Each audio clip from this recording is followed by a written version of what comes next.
एक सवाल जो मैं कृष्ण से जुड़ा हुआ पूछना चाहूंगी, अभी हाल ही में कोई हम ऐसे ही ऑफिस में बैठे हुए थे, किसी ने कहा कृष्ण को बहुत सारे श्राप लगे थे क्योंकि उन्होंने बहुत गलतियां की थी। जी जी। तो क्या ऐसा है कि उनको सच में श्राप लगे थे? सिर्फ एक ही श्राप, that is from Gandhari. Gandhari ने भगवान श्री कृष्ण को श्राप दिया था कि आपकी वजह से मेरा कुरुवंश नष्ट हो गया, मेरे सारे पुत्र मारे गए, आपने ऐसी कूटनीतियां खेली हैं, तो मैं भी आपको श्राप देती हूँ कि आपका ये वंश वैसे ही नष्ट हो जाए जैसे मेरा वंश नष्ट हो गया। और रोना शुरू करता है। ठीक है जी। अब भगवान ने ये बताने के लिए मेरे पे श्राप का असर नहीं होता, तो यदुवंशी हालांकि गए, लेकिन एक यदुवंशी को भगवान ने छोड़ दिया, और वो थे उद्धव जी। उद्धव देखते हैं हम, वो नहीं गए, ही वाज स्टिल देयर। इसका मतलब भगवान की लीलाएं उनके खुद के वश में होती है, किसी के श्राप के अंडर में नहीं होती। इस बार महाभारत देवी आता है, then उसके बाद फिर Gandhari she went to Kurukshetra. Kurukshetra में ना वहां पर रो रही हैं, दुर्योधन मेरा दुशासन मेरे बच्चे, ये वो रो रही है बेचारी। तो तभी उसको बहुत भूख लगी, बहुत भूख लगी। अब यहाँ तो कुरुक्षेत्र में भला कहाँ से कुछ खाने को मिलेगा, तो वहां देखा एक पेड़ उगा हुआ है आम का, आम आम खा लेती हूँ, बड़ा भूख लगी हुई है। तो लेकिन आम थोड़ा ऊपर था, तो बगल में एक डेड बॉडी थी, उसको खींचा, उसमें झड़ करके आम थोड़ा अच्छा, अभी थोड़ा ऊंचा हो गया आम।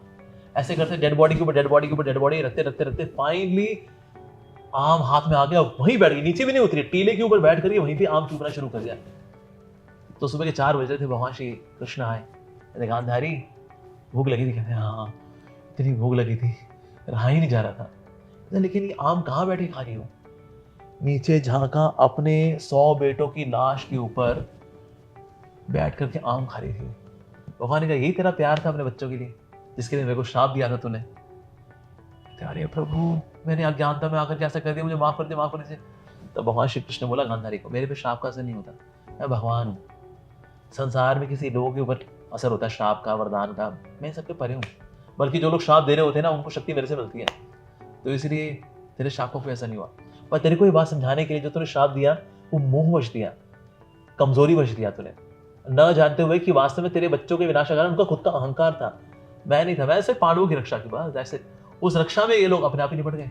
यानी कि कृष्ण जी को टोटल सिर्फ एक ही श्राप लगा हुआ। That is Gandhari. Okay, Yes. ये क्लियर होना बहुत जरूरी था क्योंकि बहुत सारे लोगों को ये नहीं पता थी। एक और ऋषि हुए, उनका नाम था मुद्गल ऋषि, वो भी भगवान श्री कृष्ण को श्राप देने वाले थे। तो भगवान ने कहा ए रुक जा भाई, श्राप से कहा ना मेरे पे असर नहीं होता, मैं भगवान हूँ, लेकिन तेरी तपस्या नष्ट हो जाएगी उससे।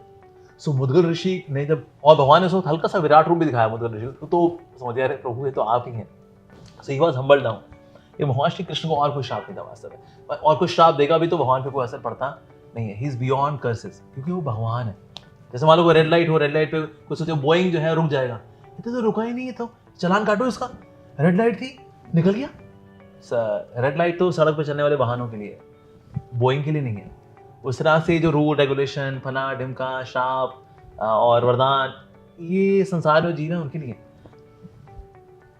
भगवान के कार्यकलाप लीलाओं में चलते हैं उनके, योग माया।